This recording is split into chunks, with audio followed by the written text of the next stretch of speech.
ದೇವು ದೇವು ಏನೋ ಇವನು ಏನ್ ಮಾಡ್ತಿದ್ದಾನೆ? ಓಯ್ ಸತ್ತೋಗ್ತೀಯ ಕಣೋ, ಈ ಕಡೆ ಬಾರೋ, ಬೇಗ ಬಾರೋ. ಏನೋ ಮಗ ರೋಡ್ ಮೇಲೆ ಹೋಗ್ತಾ ಇದೀಯಾ? ಸಾಯ್ಬೇಕ್ ಅನ್ಕೊಂಡಿದ್ಯಾ? ಹೌದು ಮಗ, ಸಾಯ್ಬೇಕಂತಾನೆ ಹೋಗ್ತಿದ್ದೀನಿ. ಏನಾಗಿದೆಯೋ?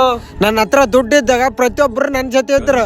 ಅವ್ರು ಏನೋ ಬೇಕಾದ್ರ ನಾನೇ ಮುಂದೆ ನಿಂತವ್ರಿಗೆ ಕೊಡಿಸ್ತಿದ್ದೆ. ಆದ್ರೆ ನಾನು ಈಗ ಪರಿಸ್ಥಿತಿ ಚೆನ್ನಾಗಿಲ್ಲ. ಒಬ್ಬ ನನ್ ಮಕ್ಕಳು ಫೋನ್ ಪಿಕ್ ಮಾಡ್ತಿಲ್ಲ, ಒಬ್ಬ ನನ್ ಮಕ್ಕಳು ನನ್ನ ಹತ್ರ ಬರ್ತಿಲ್ಲ. ನಿನ್ ಕಷ್ಟ ಏನಂತೇಳಿ ನನ್ಗೆ ಅರ್ಥ ಆಗಿದೆ. ನಿನ್ ಫೋನ್ ಕೊಡಿಲಿ, ಈ ಫೋನ್ ಹಿಡ್ಕೋ, ಹಿಂಗ್ ಹಿಡ್ಕೋ ಫೋನು.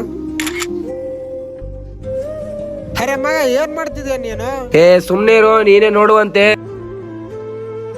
ಮಗ ಯಾವತ್ತು ಕಾಲ್ ಮಾಡ್ಲಾರದವನು ಇವತ್ತು ಕಾಲ್ ಮಾಡ್ತಿದ್ದಾನು. ಕಾಲ್ ಪಿಕ್ ಮಾಡಿ ಮಾತಾಡು. ಹಲೋ ಮಗ, ಐಫೋನ್ 15 Pro Max ತಗೊಂಡಿದ್ಯಾ? ಪಾರ್ಟಿಯಲ್ಲೋ ಇಡೋ ಬೋಳಿ ಮಗನೇ. ಏನೋ ಮಗ ಹಂಗ್ ಬೈದಾಕ್ ಬಿಟ್ಟೆ ಅವನಿಗೆ. ಐಫೋನ್ ಸ್ಟೋರಿ ಹಾಕಿದ ಎಲ್ಲಾ ನನ್ ಮಕ್ಕಳು ಕಾಲ್ ಮಾಡಿ ಪಾಲ್ಟಿ ಕೊಡಂತ ಕೇಳ್ತಿದ್ದಾರೆ. ನನಗ್ ಕಷ್ಟ ಇದ್ದಾಗ ಒಬ್ಬ ನನ್ ಮಕ್ಕಳು ಕಾಲ್ ಪಿಕ್ ಮಾಡಿಲ್ಲ. ಎಂತ ಮನುಷ್ಯರು ಇವರು. ಅರೆ ಮಗ, ಮನುಷ್ಯ ಯಾವತ್ತಿದ್ರು ಮನುಷ್ಯಂಗೆ ಬೆಲೆ ಕೊಡಲ್ಲ ಮಗ. ಮತ್ತೆ ಎದಕ್ ಕೊಡ್ತಾನೋ? ದುಡ್ಡಿಗೆ ಮಗ, ದುಡ್ಡಿಗೆ. ಅರ್ಥ ಆಯ್ತಾ? ನಿಜ ಮಗ, ನನಗೆ ಇವಾಗ ಅರ್ಥ ಆಯ್ತು. ಈ ವಿಡಿಯೋ ಇಷ್ಟ ಆದ್ರೆ ನಾ ಹೇಳಿದ್ದು ಸರಿನಾ ತಪ್ಪಾ ಅಂತ ಹೇಳಿ ಕಮೆಂಟ್ ಹಾಕಿ.